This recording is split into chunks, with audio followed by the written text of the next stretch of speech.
Production funding is provided by A. Reddix and Associates, Health Information Resource Center, offering short-term training for long-term professional careers in medical coding. HIRCVA.net. Discussing the issues and celebrating the successes of the African American community. This is Another View. Hello, everyone, and welcome to Another View. I'm Barbara Ham Lee. Please listen closely because I'm going to be throwing a lot of numbers at you, and I want you to digest them. In the 2008-2009 school year, Norfolk had a total of 557 students drop out of school, 447 African American. In Portsmouth that same year, 327 students dropped out, 252 African American. In Virginia Beach, 446 dropped out, 199 African American. In fact, of the 7 major cities in Hampton Roads, only Chesapeake had fewer blacks to drop out than any of the other categories. Why are our children dropping out of school? And an even better question, what are we doing to stop the trend? Joining me with some answers are Reverend Dr. Kirk Houston, President, Norfolk School Board, Dr. Esther Monclova-Johnson, Director, Equity Affairs for Virginia Beach Public Schools, and Timothy Johnson, Principal of Woodrow Wilson High School in Portsmouth. Welcome to the program, everybody. Thanks so much for joining me. Those numbers are abominable. They are.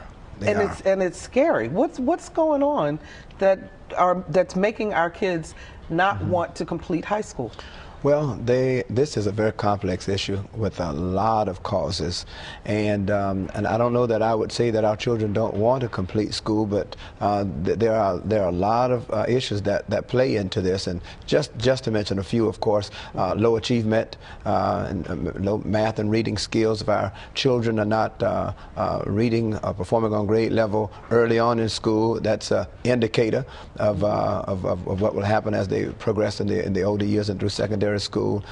Chronic absenteeism, which is caused by a plethora of issues, from family issues to discipline and behavior problems, and so there are many issues, and I'm sure we'll talk about a few of them. Absolutely. You know, I want to show a couple of boards because, and I'm not picking on your 3 cities or your 3 school systems necessarily, because this really is an issue across the board in Hampton Roads. But since I have the 3 of you representing 3 different school areas, we're going to look at your cities. But drop-off information for Norfolk, for example. Now, we did 2 years, 2007, 2008, and 2008, 2009. And I compared just the African-American students versus the white students that dropped out. Now, in 2007, 2008, 339 African Americans versus 110 whites.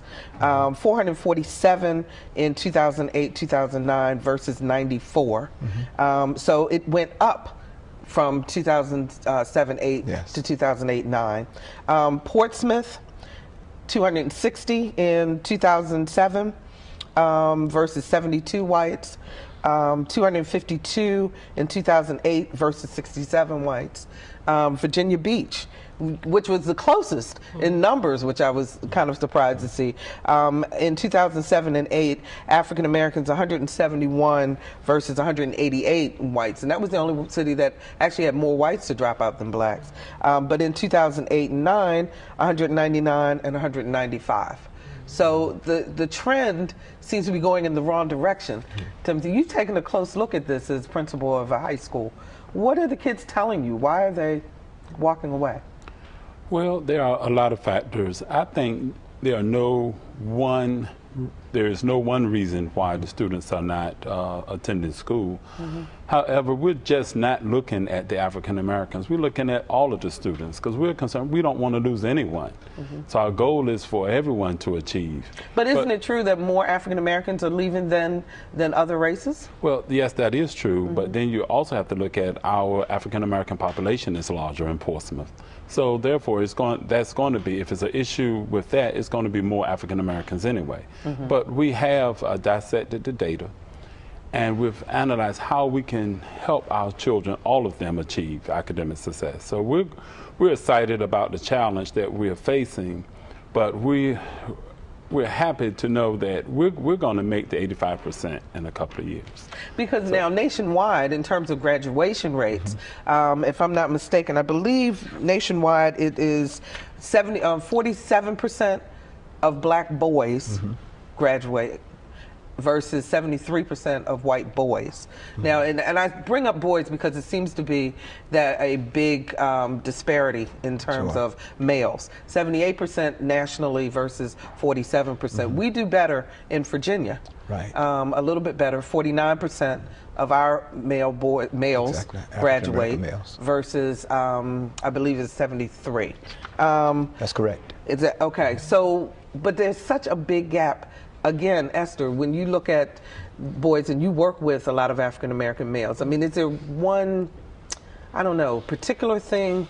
I know there are a lot of different societal issues that go along with it, but it just seems like such a big disparity. Yeah, there is a disparity. I think that we've been fortunate in Virginia Beach that we've been focusing on this issue now specifically for the last 3 years. And taking a look at that data, the very first thing was to convince our community that there was a disparity between African American males and the rest of the students in the community. And there's been a lot of effort being put to try to close that gap. Fortunately, again, in Virginia Beach, our gap is not quite as large. About 73% of our African American males are graduating versus 85% of the white males. So I think that even though the gap is smaller, it's still there, and so we have to address those issues. And it's a multitude of things. I certainly agree that it's how do we prepare our young people to be successful regardless of the content and regardless of the experiences that they might be coming in with. So, and I hear what you're saying, Timothy, in terms of everybody is dropping out. I think I'm going to focus this conversation a little bit on black males, though, because of all the groups. They seem to have the most problems. Educator and author Jawanta Junkufu said that that young black boys don't drop out in the 12th grade, that they drop out in the 9th grade, but that academically and emotionally they leave in the 4th grade. And he put out a challenge that to go out and to any kindergarten class and see how young black boys are sitting there, they're enthusiastic, they're trying to learn, and by the time they get to 4th grade, something happens. So what do you see as president of the school board in terms of what Norfolk is doing to try to help kids from that young level so that they don't get to that point?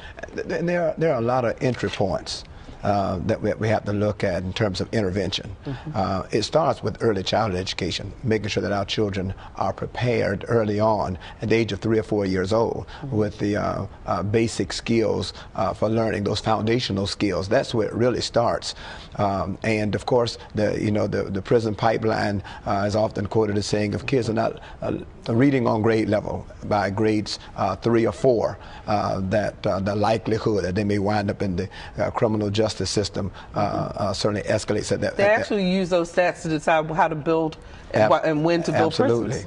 And so while I don't know a lot about what happens at the 4th grade, but research certainly shows there is a great bottleneck in the 9th grade.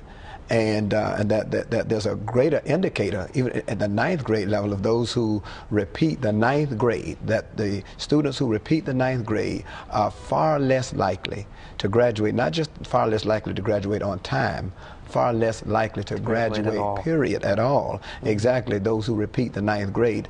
And so I think we have to intervene in terms of one, academic achievement. When we look at Norfolk's numbers with regards to the dropout rate or those who are not graduating on time, the achievement, the academic achievement issue is the far greater indicator than the absenteeism and the behavior problem. So the fact that they aren't able to perform at that grade level discourages them. You have 9th graders, right, in high school at Woodrow Wilson. So I know that's what, 12, 13? Is that the age range? 14. No, they're actually 14. 14, okay. To 15. All right, so you've gone from the tween to the teen in terms of emotional issues, but what else is going on at that time? I would say it's the adjustment to high school, but mainly it is the reading level at our school. we have found through the data that the students have difficulty in very poor reading skills and language skills. So we have put some things in place, I know in Portsmouth, even at the pre-K level, to prepare our students to ensure that they are reading at level before they go to the next grade. So by the time when they get to us at the high school level, they will be on reading level. So do you think that once they get to high school, is it too late almost to catch them? It's never too late. I feel it's never too late. We meet the students where they are, and we've had programs in place and have programs in place, and we probably will always continue to have to put programs in place to adjust to where the students are, because that's what it's all about. If they're not there, then we need to bring them up to where we need them to be. So we have looked at our reading levels at the elementary and at the middle school, but as also at the high school level. So we have some programs in place. We have summer programs. We have programs once the students get to high school to help them transition to get them on reading level, because that is one of our major problems that we have. You know, Esther, Dr. Kunjufu said, look at to do an assessment in your home and compare the number of books you have in your house compared to the number of CDs and DVDs, and that will give you an indication of how your child is going to learn to grow. I certainly agree. I think that we do have to start there with that early childhood, the age 3, age 4, and what parents can do to help increase the language use, the language development, enrich experiences, so our children don't come in with the gap, because the gap just grows. And as the recent research is saying, that gap escalates to by the time they get to the 3rd and 4th grade, and 3rd grade is an SOL tested grade here. They don't have the capacity to pass the SOLs because they're low in language. Their language level is low. Their ability to apply the content and the new learning that they're doing is less in many instances. So we do have to build that capacity in our families to be able to have the kind of experiences for their children to be able to get them past those roadblocks. Okay, I'm going to ask a sensitive question. But is there a perception that our kids can't learn? Because if you start out on an equal basis, but yet by the time you get to high school, you can look at a kid's zip code, their socioeconomic status, and their race, and pretty much determine where they are on the spectrum. I think we'd be kidding ourselves if we said that wasn't a perception held by some. And Dr. Herman Clark, former principal at Bowling Park Elementary years ago, did an outstanding job with the Coleman Model program there, talks about a book entitled, "What Is It About Me You Can't Teach?" That really challenges educators to look at the different ways different children from different ethnic backgrounds learn, to understand, cultural diversity is certainly an important piece, because all children are different. And when you get to inner city and urban districts, there are a lot of factors that play into how we approach educating children. And a lot of those kids, because if they may act out or so forth, they get classified as being in special ed, and they're not given the opportunities to go into the accelerated programs and things of that sort. Esther. Yeah, I think one of the key pieces that we've been doing for the last 2 years is holding these candid conversations about race with our staff and our administrators, and in which we talk about those perceptions and those expectations there, and are your beliefs based solely on around a racial issue versus really that child's potential to learn?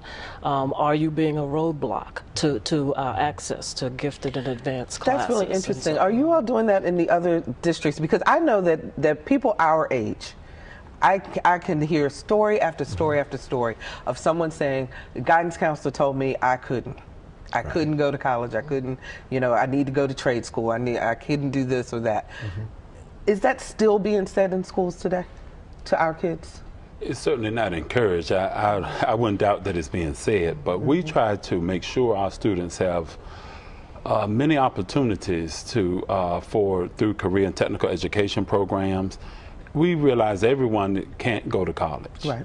everyone is not capable of the college level material, but everyone, they're capable of something.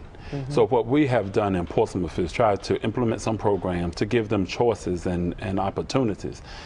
What I found in talking to students is that if they can see some success, that light bulb comes on.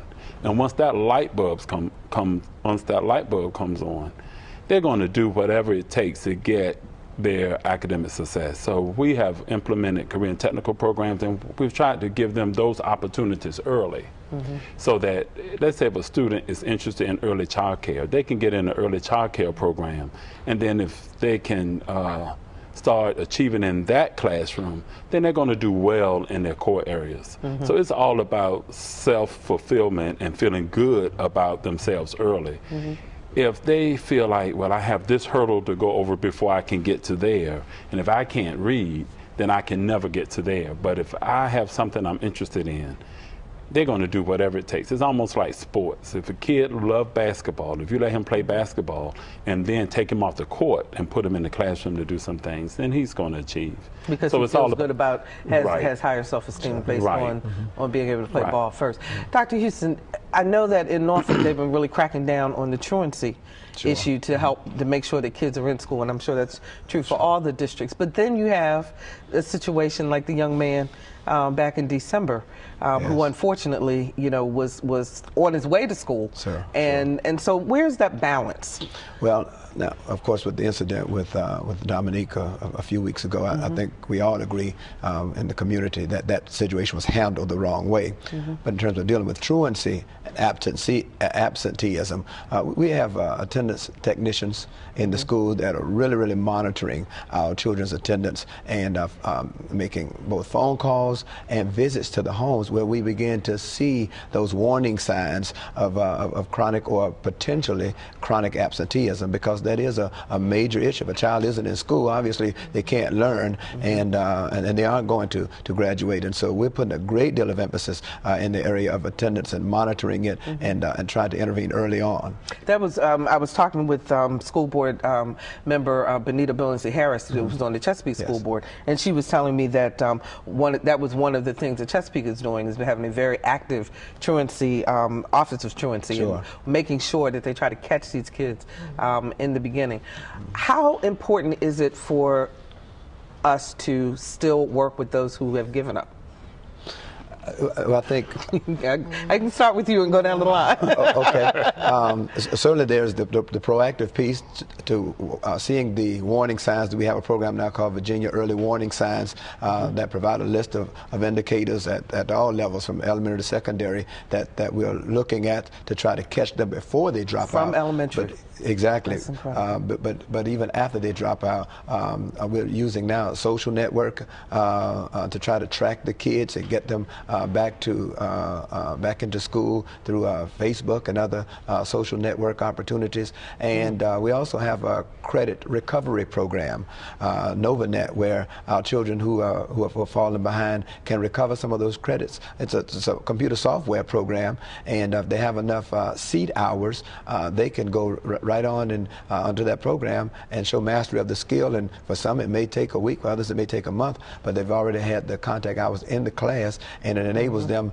to recover those credits without having to go back through the entire class and the entire semester. So that helps them to continue to move forward. Exactly. That's good. Esther, what else? I think it's key for us to pay attention. We have to be responsive to what our kids need. And sometimes that attention is not paid. That silent child who really isn't causing a whole lot of problem may disappear, and no one really knows why. So it's important for us as educators, as administrators, our community, and our parents to help these children make it through the system so that they don't disengage from school and move forward from that. We have a wonderful program, the Men of Faith program in Virginia Beach, who are working with our students who are out of school suspended, our young males, who give them an opportunity to go someplace and still make up their academic work so they don't give up. And then they also don't get in trouble. Exactly. Because then they don't and attach a mentor to them, and that way they see that somebody cares, that they go back and that they're successful in school. So Tim, it really is a societal responsibility starting in the home. Right, it starts there, right. But we have an obligation as well, the school divisions, and we take ownership of what we are supposed to do. And we have committees, we have people in Portsmouth, we have truant officers at the district level. Each school is assigned a truant officer. We go out and we look for students. They actually knock on doors. We have a person who actually go and see, try to help. We ask neighbors, where did Tim move to, and all kinds of things. So we have that going on. If they don't come to school, then certainly they can't learn. So it's our obligation to try to get them in school, and once they're in school, show them the opportunities that the school has for them. It's important to us on a personal level because I want everyone to get an education to be a contributing member of society. I want them in school learning so that I don't need them in the neighborhoods doing things in the neighborhood. We need them in school getting their education so they can be contributing members of society. You know, we just barely scratched the surface and we're out of time. I'm telling you, isn't it? We are. And so, but I do want to just say to you all that I want to get you back so that we can start delving into some more specific issues and how we can fix them in the service. This is kind of the overview, I guess we'll take from that perspective. Sure. So thank you so much for joining me. And when we come back, a jewel of African art housed in a surprising place. But first, here's what's happening in Hampton Roads.